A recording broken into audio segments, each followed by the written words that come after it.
Hello everyone. Welcome to this episode, and thank you so much for either listening or watching us. Today, I have a guest speaker with me, Jochen Meier, and we will speak a corporate perspective of leading the change from within. So, let me introduce him. We met 1.5 years ago, and for the digitalization project in product lifecycle management. We have started to analyze the maturities of the processes and how it would look like with one additional software. I'm saying that because they have been already using a lot of software inside and currently still collaborating at the same project, and he is our main contact person in the customer side in a very large company in Germany. After working 1.5 years together with, I can describe him as a good innovation leader, project manager, business owner manager, even though he was the part of the in-house software development team in the project and within that company. So I learned a lot from him during this journey. And let me start. I mentioned you as business process owner, innovation leader, project manager, but how would you describe who you are when all of these labels fall away? Yeah, thanks a lot, Ecem. To be honest, I first have to start that I'm totally excited being part of this podcast, which I never expected. Thanks for giving me the invitation and the chance to contribute a bit. Yeah. So what if the labels falls away? My profession always was to be the man in the middle, in between the business and the IT service providers internally or externally of the company. So in my career, I started as a lab technician. Then I qualified myself for business sciences, and in the end, now I'm a business process owner in, as you said it, a huge German company, and business process owner for an R&D department, which makes sense to discuss about PLM. And so I speak the languages of IT and business. So I'm the intermediate layer and I'm the translator between both worlds. But maybe you know it from your projects as well. Normally, people don't understand each other very well, especially if we talk about IT and business. It makes sense sometimes that there is a person in between to catch up the requirements, formulate it in a way that it's understandable and agreeable for all the parties, and then in the end, discuss it together. So this is my role since years, and yeah, so I'm working like this. And if I add something, I see a real benefit to work with you a lot. We need this layer to understand better the real problems, and also we need that trust point for the opening the questions and everything. But before coming to very technical questions, I would like to ask, what was the dream that you still carry with you today, and something it shaped you in your professional career? I like a lot to work in a team of people who are really committed to one goal which they want to achieve. Especially in traditional companies, often you have those hierarchical levels, and with teams, it's sometimes an issue. So wherever I can, I try to form teams, functional teams, without any disciplinary relationships, but functional teams which really are committed to one goal and try to shape a team of people which go into this direction. And I don't like hierarchical levels. If everybody is on the same level, then everybody can be open-minded and honest. And I think that would be the ideal dream of a project, that everybody thinks like this and everybody goes into one direction without politics and stuff. Yeah, I agree with you. And also opening the decisions and the discussions together with the team, it's the most important essence of the leading such journeys. And coming to the leading part, leading the digital transformation, this time inside of, as you mentioned, one of the Germany's, also Europe's most established companies. So, but not from like me, like the outside as a consultant, but from within the organization. What is the personal drive behind this? Yeah, the personal drive is the satisfaction of my internal customers, to be honest. So if somebody after a project approaches me and tells me, wow, this went well and it's a good solution, this is the payment I like to receive, and this is where I like to work on. So the satisfaction of the end users of certain solutions, this has to be given. If a manager says it's a fine project because the KPIs are fine, but the people on the basis do not feel the same way because they did not have their requirements fulfilled or something like that, then a project did not went well.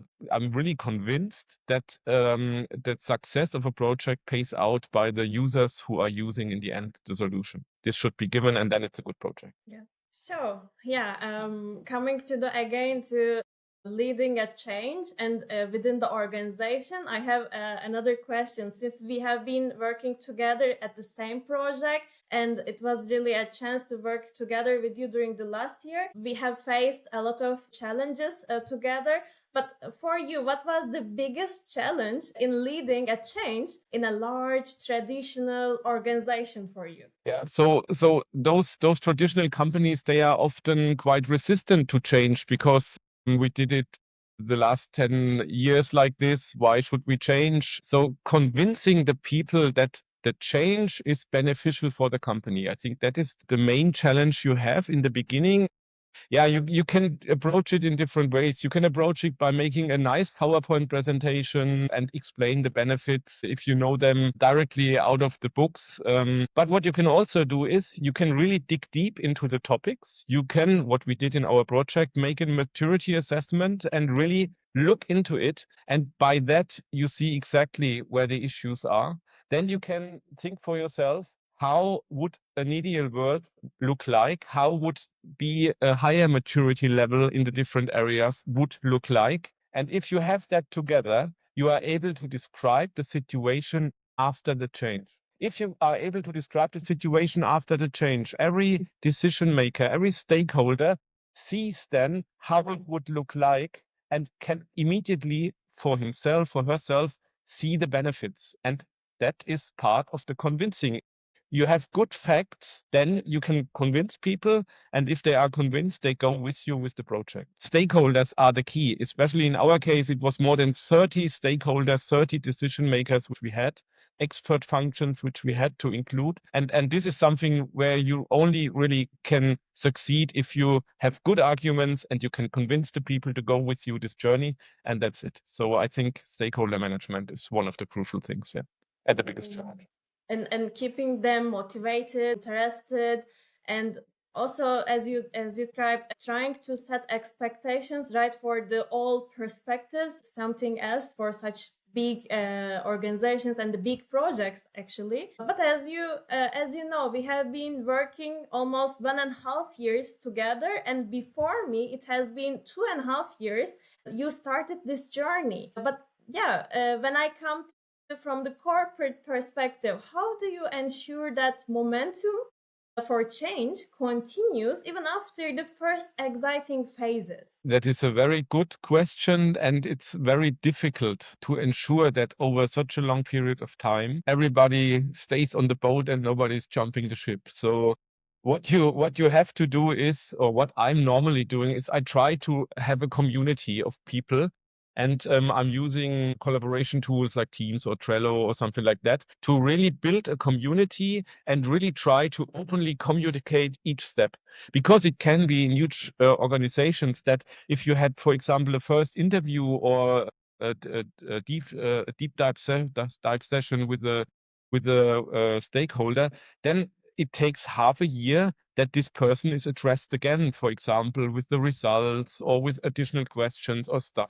The only chance is really to keep the people excited, is really to tell a story and show them the journey which they are part of, even if they are not touched directly at the moment. But in the end, they should see that if the journey is on its end, they have the benefit of it. So having a community, bring people together with digital tools like, as I said, Teams and so on, is for me the way of working. Also, a lot of communication. So if I have the feeling that somebody is not convinced or have complaints and he's not or she is not telling it openly, then I often do personal one-on-ones, talk to the people, try to understand their fears, try to earn their respect and see that we are taking care.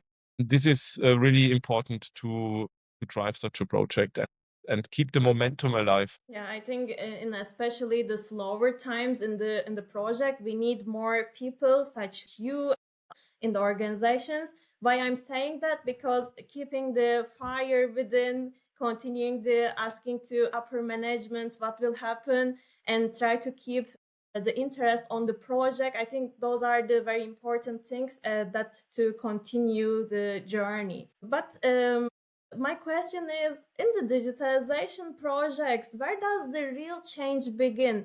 With the software, people, mindset, or I don't know, a very good tool to use it? What do you think about it? What I can say to this question is it definitely not starts with software. So we what is as I said in the question before, more or less the most important stuff are the people of the project. So all the people who are working in the project, may it be subject matter expert, may it be decision makers, may it be other stakeholders, those people are the essence of the project. If you have convinced them to go your way with you, then you will have a successful project. So you have to, let's say, enable such a mood for change because, as I said, in traditional companies, people are resistant to change a lot. So you have to convince them to get into a change mode to be able to accept that a change is required, necessary. That's maybe from internal or external factors which are touching the company and the structure. So change management, having it in the mindset of the people, that is important, and that is where we also started with our project. The first meetings were meetings where we discussed together when we asked the question, guys, are you all satisfied with the current situation? And then the chatter begins. And from that, we are now here 2.5 years later, at the point where we are about to start a huge project in the company. And I think that is the right way. Really let people contribute to it. I think that works better. I can totally agree with you about it. Yeah, so, but when I come to this popular technological waves, we heard a lot about digital transformation. We have been using this industry 4.0. And now AI technologies, it's super popular. And how about in the big organizations? I'm wondering, do you really need to catch those popular waves, or how do you recognize which wave is the true to invest for you? Yeah, you see it in most big companies that they are building AI units, which especially are focusing today on AI because AI is identified as the mega trend for the future and will transform the businesses completely. I think it is really important to keep the focus in that regard. You cannot jump on every train at the same time. Resources are limited, so you have to focus. And I think the focus of an AI unit at the moment is not technology. Because technology you can buy from the hyperscalers. You can buy a lot of out of the box solutions from startups. So it is not necessary to build up servers and put language models on them and let they interpret your data. It is not the thing. I think more important is to doing a good homework and be able to identify where the benefits of AI solutions are and where you can really save money or get competition advantages or something like that because you are faster than before and so on. So really the focus should be on identifying the benefits, and then the approach would be to go for a startup to in the end realize it together with a startup. That is the experience we made, which very well worked. And the unfortunate truth in that regard is that to doing that homework you need time, and if the board approaches you and tells you within 3 months we want to have success stories of AI in the company, this is really hard to achieve because often you have a lot of data, but the data does not have any context or it's not in the right place. You have to move it and transform it and put context on it. Sometimes you even have people who are writing information in books and paper documents. And if it's in paper documents, you have to do first the digitalization project, and then you can discuss about AI. So I have a bit of mixed feeling with AI. It is for sure absolutely a tool which works well. We have examples for that, but in the end, it's not that easy quick win you can have. You really have to work on it to have a big success. I'm wondering also your answers regarding the technology and the feature. Regarding the AI, maybe I can also add some sentences here. We see more applications day by day, and which one to implement or which one to suggest for my customers, it also requires some essence, like you have to understand the technology, then you have to offer your customers, because you have to identify this problem, how to solve or what to solve, and maybe as also suggesting something budget friendly, investment friendly. There are many topics regarding it, but for sure I can say that as a consultant in technology company, AI is transforming the industries. We see that. And but coming to the point, if you have already started to use AI in the food industry, I'm curious to hear your examples or experiences. Yeah, we did already doing some such projects. And as I'm the BPO, business process owner of an R&D department, for sure, my focus was in first instance to improve the situation for the scientists. And we implemented an AI which really covers 60 years of R&D in this company and opens it up for all the scientists with a form of a chatbot. And 60 years means at least 30 years of those, or 40 years of those 60 years, we have digital tools. The rest is paper. So we also digitalized there a lot of papers, included them also in this model, worked together with a hyperscaler. And in the end, we will now have a solution where the scientists can really ask the model questions and receive answers from it. So that was one of the very interesting projects. It was only possible because, let's say, since more than 30 years, we are collecting scientific data in only two data sources which are relevant. It's not spread all over the company. It's really on one place. And this was the reason why this project worked, only because it was on one place. If it would be scattered, it would not be possible. So in the end, it started, to be honest, 30 years before, where we take the decision to have a structured process of storing knowledge in two data sources where we said, okay, this is the right place for it. And was the only reason why it in the end worked. Yeah, So sorry, Etta.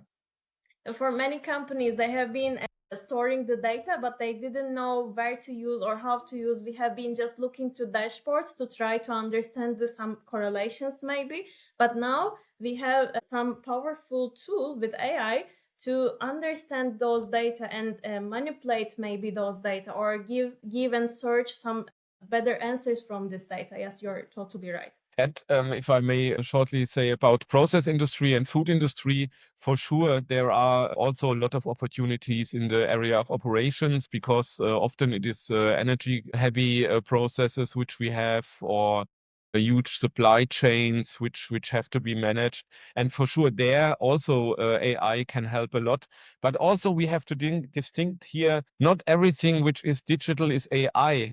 We tend today to put AI on it and then it will solve all the projects. This is not the case. You can still work with models, especially in process industry, advanced process control or something like that, which where you don't need AI. You just need a good model and a good understanding of your production process, and then you can apply it. So this is also something everybody wants to sell AI, but I think we don't have to buy it every time.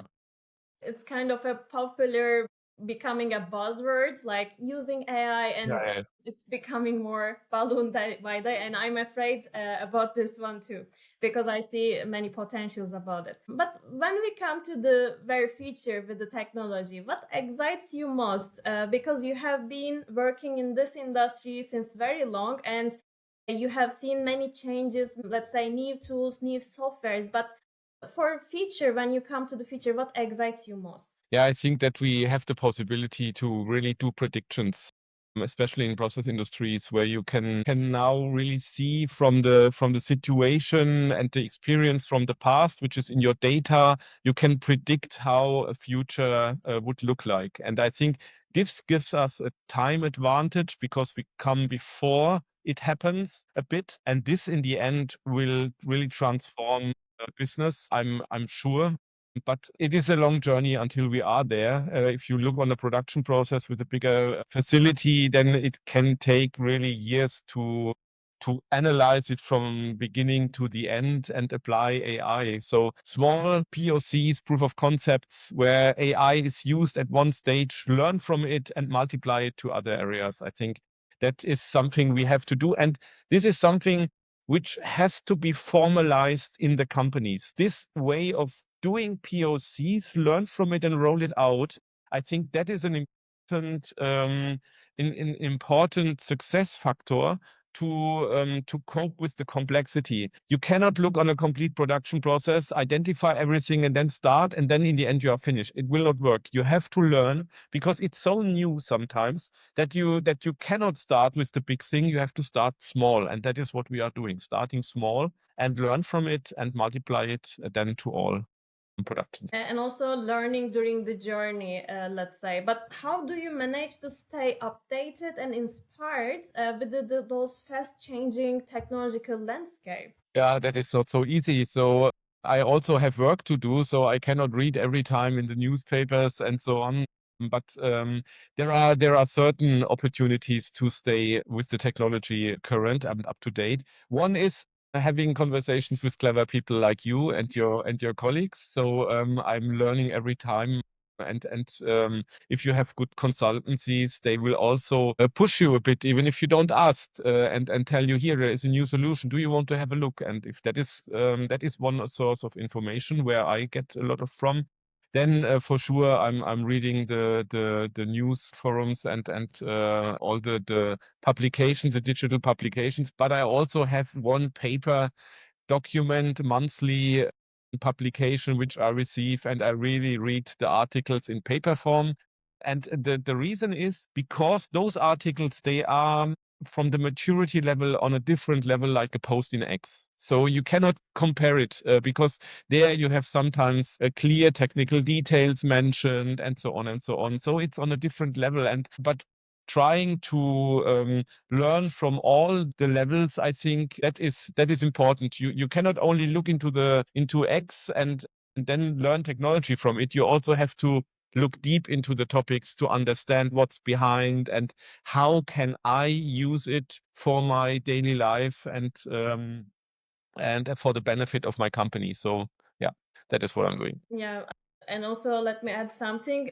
I also learned from my customers a lot too, because they somehow hearing something and coming to me and asking me, and then I'm going back, researching it, and coming back to them almost with the training content and everything. So learning from them with a question and going back and researching it gives a lot of space as consultants and asking the questions. I think it is the most important thing. And now I would like to come more, let's say, human side of it, because we have been talking a lot with technology and organizations. But okay, when it comes to the innovation, we can say it moves really fast.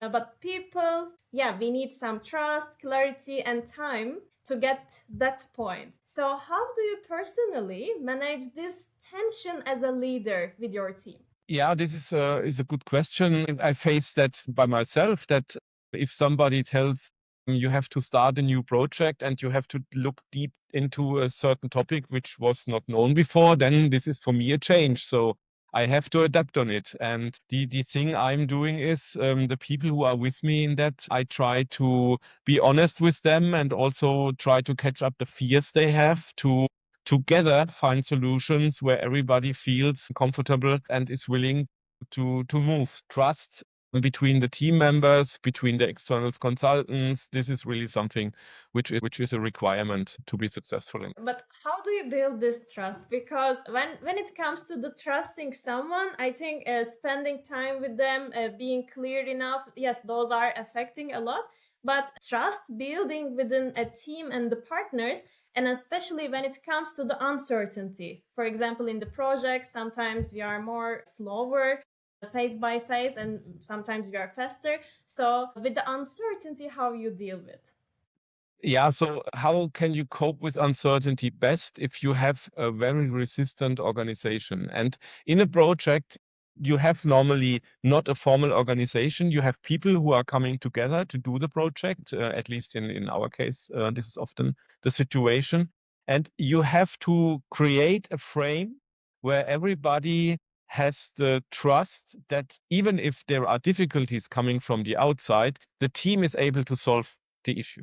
So really having a framework, and this also includes external consultants. I'm always trying to put people in a situation that they feel comfortable, that they can speak openly, that they can also express if they see issues. And this is important because if that something is coming from the outside and the people together can discuss and decide how we cope with it, this brings trust in the team, and this also brings the team to a level where we can achieve anything within our framework to succeed with the project. So bringing people together and create a framework, put the hurdles away, getting people calls if they are negative to the project and tell them, discuss with them, maybe include them even in the project team. This is also something you have to do. The most critics you put in your project team because you also want to see this perspective.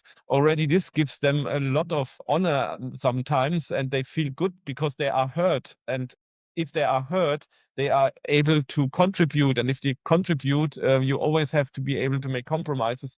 A trustful relationship within the team, and this makes the team reluctant for issues from the outside. Yeah, also with the uncertainty, sometimes as a consultancy perspective, we have some uncertain times too with the what project will come next. For example, in the summertime, everybody is on vacation, and what to do as consultants, as a team. I think the good thing is asking their opinions, maybe if they see anything to maybe go further, learn further by themselves. I think those are open communications within the team. It gives a lot of sense and space to manage and work together those uncertainties, let's say. So I don't want to close the session, but I'm coming to the very end question. I like to unmute my guests about big failing stories. This is the tradition of platform. Is there a moment for you when something didn't really work out and you failed big? But I'm asking, how did you manage your emotions and also work? I'm asking it as a human, also as a leader. How did you make it? Yeah, so you asked what was a big fail, and I think I can remember one where I was not that experienced at that point in time, and I did something which often happens in projects, that you are riding a dead horse. So you are in a project and you keep on it because you are used to the monthly jour fixes, and the people of the project, they are nice, and they are all working together since years, maybe. And at a certain point in time, you are faced with the situation that you notice that you cannot achieve your project goals. And then you have to be honest to yourself and also to the team and tell the team, guys, what do you think? Can we achieve it? And if you look on it and everybody says, it will be hard, then it's time to stop the project. And stopping a project is the most crucial thing, because in the end, if it is in the worst case, you invested some months, some years of work into it and come to the conclusion that all this work, and with that costs which have happened, did not fulfill your goals. And you should not see that as a personal failure. I think that is how I cope with it. Because in the end, when you start into a project, you are convinced you achieve your goal. If you are not convinced to achieve your goal, you would not start a project. So somebody has at a certain point decided, yes, that's a good idea, let's do it. And if after a time the result is, okay, it was not a good idea, then it is the point in time where you have to be honest to yourself and say stop. The only thing I can say, what I did to not have that in the future, I really switched a lot to an agile approach, where the feedback loops are happening much more often, the feedback loops with the business, with the stakeholders, and so on. Because if you fail a project, which is no shame, you should fail it fast. You should, in the early beginning, see, wow, this is not working. Let's completely stop it. But fast, because then you did not have wasted a lot of money. So if you fail, fail fast. This is my advice. And the way of overcoming it is having feedback loops and learn from the feedback loops and be honest enough to yourself and the team to say, okay, that was not the right way to do it. Accepting the failure, I think it helps a lot. So I'm happy that you joined and shared your experience with us. I think it was really valuable for me and also for the listeners. We have talked about your leadership journey with new technologies and also human side of those experiences. And you gave us a corporate perspective today. I really thank you and thank you so much. Yeah, thanks a lot, Cem. It was a pleasure to be in this format, and I wish you all the best for your podcast. Thank you so much.